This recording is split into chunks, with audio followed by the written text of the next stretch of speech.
On today's episode of Locked On Wild, Kirill Kaprizov, Matt Boldy, and Marco Rossi don't have a ton of experience playing together as a line, but the results speak for themselves. Hey, this is Matt Boldy, and you're listening to Locked On Wild. You're Locked On Wild, your daily podcast on the Minnesota Wild. Part of the Locked On Podcast Network, your team every day. What's happening, everybody? Welcome into another episode of Locked On Wild, your daily Minnesota Wild podcast, part of the Locked On Podcast Network. We are your team each and every day.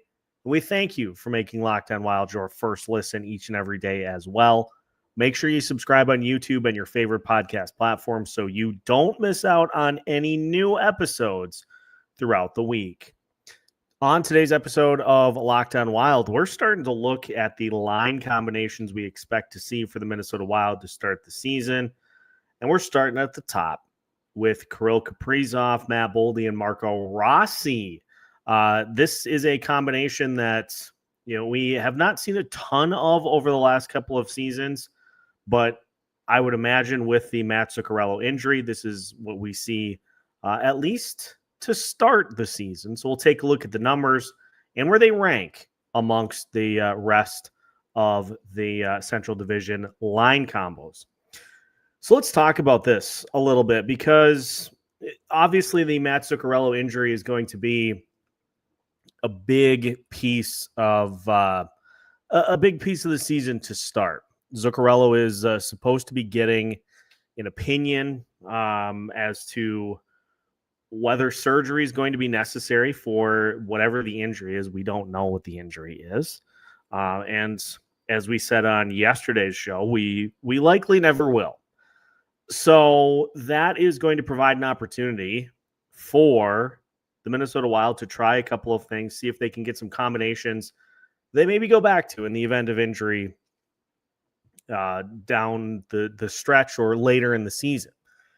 We have heard a lot, at least through camp so far, about the combination of Vladimir Tarasenko, Joel Eriksson Ek, and Liam Ogren to kind of start the year as line two, which means then that you're stacking the deck at the top with Kaprizov, with Rossi, and with Boldy, which has the possibility to, I think, do some really nice things. If we look at what that combination has done over the last couple of years, these stats are courtesy of Natural Stat Trick, actually, and moneypuck.com. We're going to use both. But just looking at the combination of Matt Boldy, Marco Rossi, Kirill Kaprizov, that combination played back in 2023-2024. That combination played 81 minutes together. They had 4 goals scored for and 4 goals against. That equated out to 2.95 goals for per 60 minutes, 2.95 goals against per 60 minutes. But that was kind of the first chance that we had to see this combination together. And that was when Marco Rossi kind of had his turning point and really started to figure things out at the NHL level. But again, 81 minutes is not a huge sample size. And Rossi certainly played very well with Kirill on a line with Kirill Kaprizov and Matt Zuccarello. That combination played very well together in that 2023-2024 season. And then Matt Boldy and Kirill Kaprizov played very well with Joel Eriksson Ek in that same season. So the parts connect. But if we go back to last season, we see a little bit better sample size, again, in limited minutes. 66.4 minutes for Matt Boldy, Kirill Kaprizov, and Marco Rossi. They scored 3 goals for and 2 goals against. It was 2.71 goals for per 60 minutes, 1.81 goals against. But again, not a ton of sample size in either case. But what do we know about these two combinations? If we look at the numbers Kirill Kaprizov and Matt Boldy and Marco Rossi over the last few seasons. Their Corsi for percentage is at 55.92%. So they are possessing the puck roughly 56% of the time. As far as the shots go, they have a 53% share of the shots on goal in 5-on-5 as a combination. And they have an 8-6 edge in the goals. So they've got all those numbers with roughly 140 minutes played together. If you look at how Kirill has done with both guys separately, Matt Boldy and Kirill Kaprizov together since the 2022-2023 season, 57% Corsi for percentage, so about a 2 or 3% increase there. The shot share, 56%, so a 3% increase there. And you're talking about almost 780 minutes played together between the two of them, and a goals share of 44 goals for and 32 goals against. Kirill Kaprizov and Marco Rossi, they've played 700 minutes together. The Corsi for percentage is slightly below 50. The shot share is slightly below 50, but the goals is plus 12 at 42 goals for and 30 against. So Kirill can work with both guys separately. It's just a matter of this combination getting some seasoning together to really hit that chemistry point and to unlock what I think could be a pretty darn good combo. We know about at least two pieces of that puzzle, that Matt Boldy and Marco Rossi are pretty durable. They have not missed a ton of games throughout their career. Marco Rossi, to be exact, has not missed one since he has been a full-time regular in the lineup.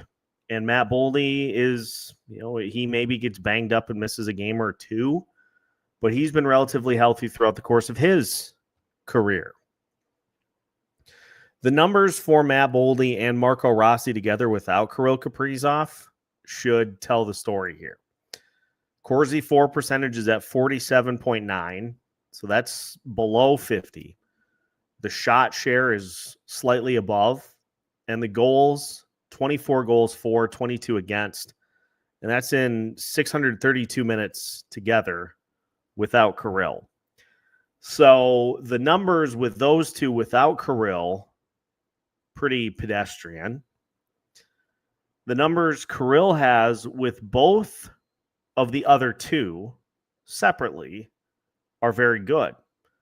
You put the three of them together, and the numbers are pretty good, but I feel like the numbers can get much better with more seasoning, more playing time together.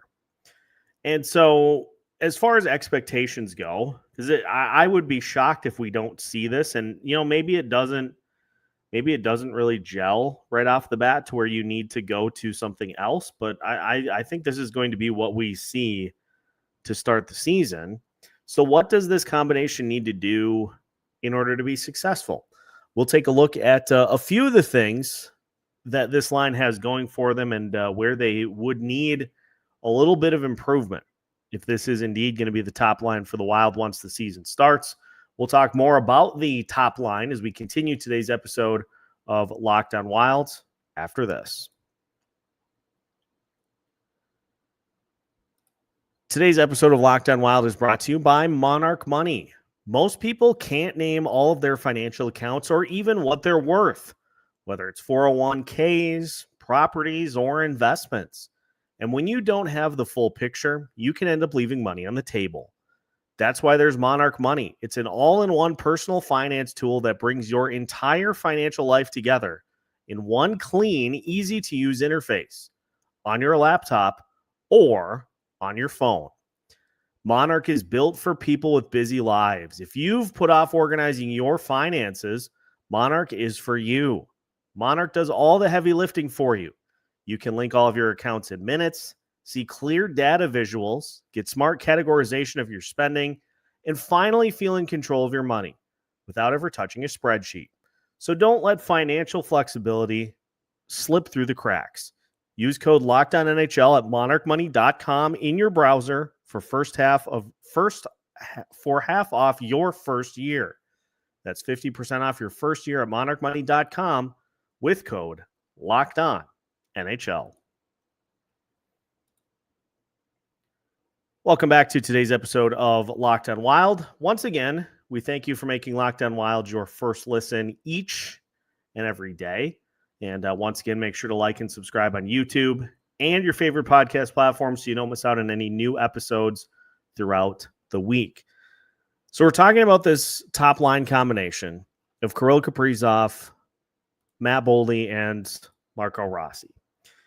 What could make that combination successful? Well, we already know I like to boil down successful lines to having a few key elements.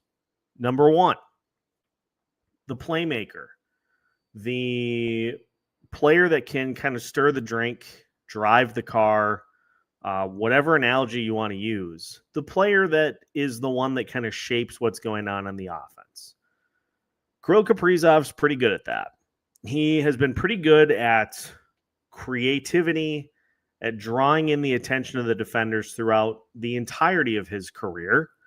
And I don't see that suddenly stopping to where he is just going to be incapable of breaking down what a defense is doing.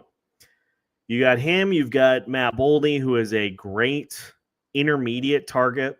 So you think of Kirill Kaprizov as kind of the perimeter, the shark circling the prey. He can maneuver the entirety of the zone with relative ease. He can set up what's going on.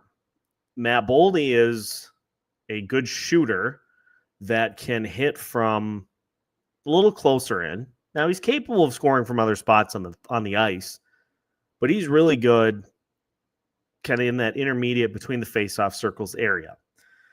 And then you have Marco Rossi, who brings an element that I think he is not given enough credit for.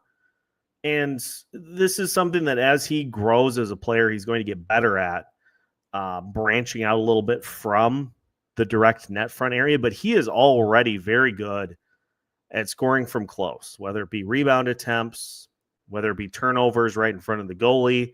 He has made himself into a perennial 20-goal scorer right around the net by simply cleaning up whatever is left over from the play. He does a great job of being able to recognize what is available and capitalizing on it and pouncing on it.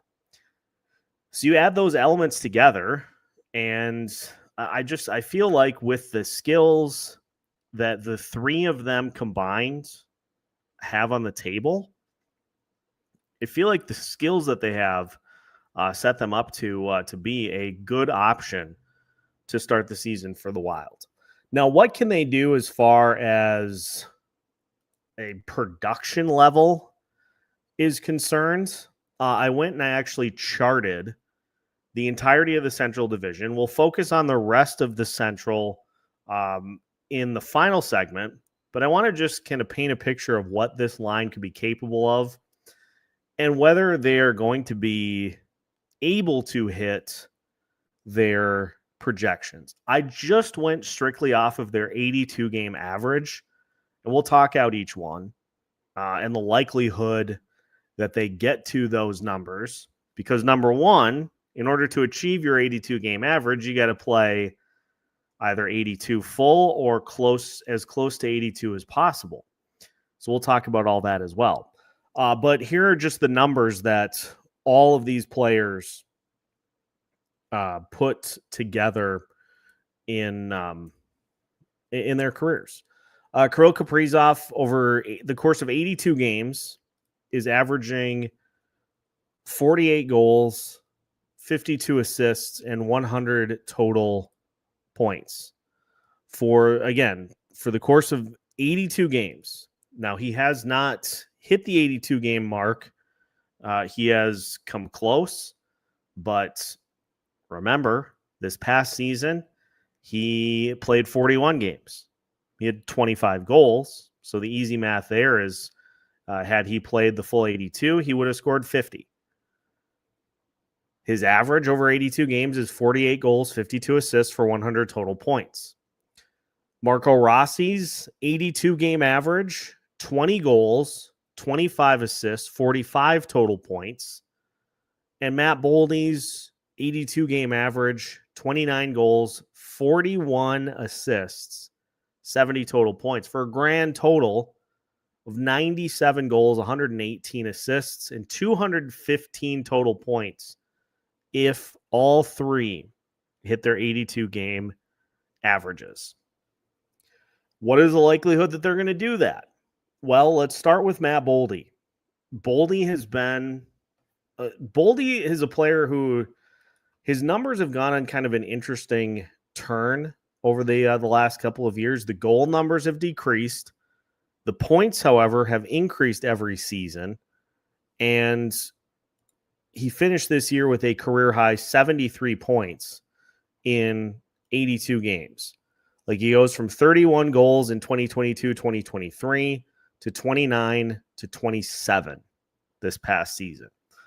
I think with Kirill as his primary line mate to start the year, I think that puts Boldy in position by Kaprizov gaining a majority of the attention. And we're operating as if status quo is status quo. Otherwise, if we are going to make it as though things have happened that have not already happened, then I may as well just reboot the season. So we're going status quo on all of this prep for the start of the year. But if you'll recall last year, Matt Boldy had 11 goals in the first 2 months of the season. And he had 24 total points. He looked fantastic. He was scoring at will. He really looked like he was on pace for a 50-50. Now, didn't get there, but having Kaprizov draw a lot of the attention, open up opportunities for him, and if Boldy has worked on his one-timer even a little bit, feels like 30 goals is a cinch. Feels like he could easily hit 30 goals this year and could push for between 70 to 80 points. So can Matt Boldy hit his 82 game average? I think he absolutely can. If he continues on the trajectory that he's on and he adds a few more goals to the tally, you're darn right he can. So I'm going to say yes, that is very capable. That is a very good possibility for the Minnesota Wild. Marco Rossi, 20 goals, 25 assists, 45 total points is his 82-game seasonal average. And you look at what Marco Rossi has done over the last couple of seasons, and again, having playmakers with him on a line more consistently, I think could very easily turn him into a 25-goal type player and somewhere in the 60 to 65 point range. So I think Marco Rossi can easily hit his 82-game seasonal average, and he should, if you're taking a look at the improvement category, he probably should. He probably should very much eclipse that 82-game seasonal average. So that's 2 out of the 3. The wild card is Kirill Kaprizov at this point, because I feel like there's the highest variance as to how many games is he going to play. If he plays fewer than 70, then I think you put him right around 30 goals. If he plays more than 70, that's where you can get to the 40, the 50 range. And that's where you can really start to look at maybe him re-entering the Hart Trophy consideration. So the Wild certainly are capable of hitting these metrics. which would make them one of the more prolific top lines in the division. Just to kind of try to get a sense of where they rank, I went through and I charted every single top line according to Daily Faceoff in the Central Division. So to close today's show, we're going to look at what the rest of the divisions have as far as top line combinations and where their points rank compared to what the Minnesota Wild could do. That is coming up as we finish today's episode of Locked On Wilds after this. Today's episode of Locked On Wild is brought to you by FanDuel. The NFL season is in full swing, and FanDuel is making sure you're ready for kickoff with a can't-miss offer. Right now, new customers can bet just $5, and if your bet wins, you'll get $300 in bonus bets to use across the app. And I know we're talking football season, but hockey season is right around the corner. And if you are starting to look at overs and unders for the Stanley Cup playoffs for the 2025-2026 season, Minnesota Wild sit at 96.5 right now, courtesy of FanDuel. If I were to place anything on that, I think I would take the over. So if you're inclined to go with that number, or you feel like you have another number in mind, just head to FanDuel today. If you're ready to play, download the FanDuel app now by visiting FanDuel.com to get started. That's FanDuel.com to place your first $5 bet. Welcome back to today's episode of Locked On Wild. Once again, we thank you for making Locked On Wild your first listen each and every day. Once again, make sure to like and subscribe on YouTube and your favorite podcast platforms so you don't miss out on any new episodes throughout the week. Okay, so as I mentioned before the break, if we look at the Wild based on their 82-game seasonal averages, they could potentially hit 97 goals, 118 assists, 215 total points on the season. Where does that rank amongst the rest of the Central Division? Well, I'm going to spoil it for you. Number one. Number one in the league, in the Central Division, I should say, which surprised me. Honestly, it shocked me that that was even a possibility for this team. But let's just look at the rest of the Central Division and the top lines. Now, there will be some movement here. So obviously this is not like set in stone.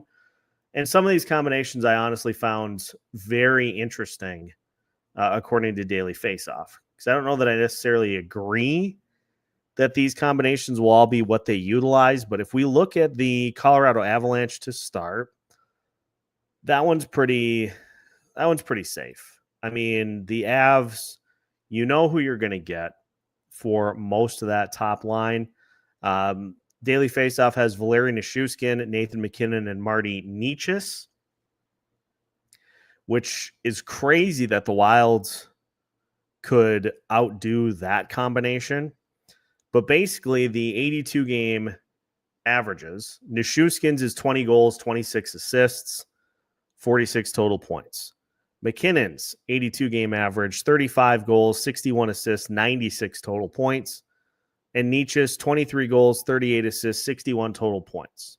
Those are the seasonal averages, which equates out to 78 goals, 125 assists, 203 total points. That puts them fourth in the division. How about the Dallas Stars? And again, this has changed since the last time I saw it, but it was Jamie Benn, Wyatt Johnston, and Mikko Rantanen, which I don't think that is what we're going to see. I mean, it's very much, I would imagine, going to be Rupe Hintz, Mikko Rantanen, and Jason Robertson. But going off of what the Daily Faceoff had, Benn's averages for 82 games, 27 goals, 39 assists, 66 total points.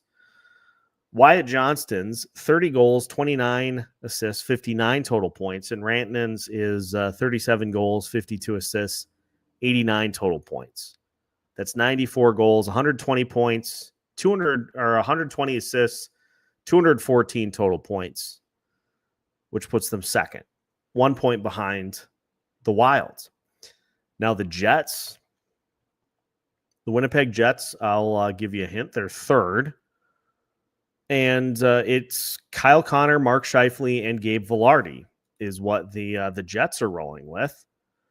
That combination, Kyle Connor averages 38 goals, 40 assists, 78 total points. Scheifele averages 31 goals, 44 assists, 75 total points. And Vilardi, 27 goals, 26 assists, 53 total points is what that group averages, which equates out to 96 goals, 110 assists, 206 total points, which is third. So, the Wild are right with all of those combinations as far as the numbers go. And you've got, for instance, the Blues. They ranked 6th. And the combination that Daily Faceoff had for the Blues was Pavel Buchnevich, Robert Thomas, and Jimmy Snuggerud. Snuggerud, we had to just go with where he's at right now, which is his 82-game average based on his current level of NHL play, which is pretty limited, is 12 goals, 35 assists, and 47 total points. He's obviously, if he plays well, and he doesn't have like that welcome to the NHL type season, he's obviously going to eclipse that, probably by quite a bit. He could profile pretty easily as a 20-goal, 50-point type player. So I would expect the Blues number to rise over the course of the season. The Mammoth were 5th. I would expect that number to probably rise. The one that interested me was the Predators. The Nashville Predators ranked 7th in this exercise as far as what their top line looks to be capable of, with Philip Forsberg, Ryan O'Reilly, and they have Luke Evangelista listed, which I don't know if that will necessarily be the case, but they were 7th. And then Chicago, of course, was 8th. You've got Connor Bedard. Bedard has been a 70-point player so far in his career. Ryan Donato has played for a while, and up until the last year or two, his numbers were pretty pedestrian. So my point in all of this is that there should be some movement in this exercise. But if the Minnesota Wild can just get solid, healthy seasons from these guys, and if they gel, if they coexist as a combo, it should be a line that is definitely capable of putting the puck in the net and is capable of scoring more goals than not. Because I think we would all agree with how the postseason ended for Matt Boldy last year. I think he is sitting on a potential monster season to where, 30 goals, maybe he has that with plenty of time to spare this season. I think he could easily hit that number. Could he get to 35? Could he get to 40? That'll depend on his consistency throughout the season and his ability to step up in more big moments. He has stepped up in plenty throughout his career. Can he do it more consistently? If he can stay consistent, he should have a monster season. Marco Rossi added another checked box, added more weight to his frame. He could be sitting on a monster season. And if Kirill Kaprizov simply plays more than 41 games, he should be sitting on a monster season too. If this line gels, it'll be interesting to see what happens when Matt Zuccarello comes back. Where do the combinations return to? I think a lot of that has to do with how Vladimir Tarasenko and Liam Ogren are playing, as we talked about in our episode earlier today. So these are just all kind of the things that we are keeping tabs on and are starting to put into regular dialogue as we get closer to the season. but just doing it's just a rough crunch. It's not like I put a large amount of time, but enough to be able to say, yeah, if they just hit what they have done throughout their careers, it should be one of the best lines in the division. And if you can boast that, you're probably doing pretty good. But as we know, the last couple of years, it's not a guarantee. It's not a guarantee that the health will be there. In fact, you probably shouldn't count on it. But time will tell. Time will tell in that regard. And that is what we have for you here for today. Again, we're doing 2-a-days this week, so make sure to stay tuned so you don't miss out on any new episodes throughout the week, as we'll dive into all the line combinations, who we expect to be on each line to start the year. We'll talk about all of it here as we navigate through the rest of the week. Again, you can find new episodes on YouTube or your favorite podcast platform, so make sure to like and subscribe so you don't miss out on any Minnesota Wild news or info. And one way or the other, when it happens, of course, we'll have it broken down live for you. I think you know what it is. But until then, nothing new to report. So we'll just continue to take a look at the team as we get closer to the start of the season. Again, make sure to like and subscribe so you don't miss out on any new episodes. We've got them for you every Monday through Friday as part of the Locked On Podcast Network.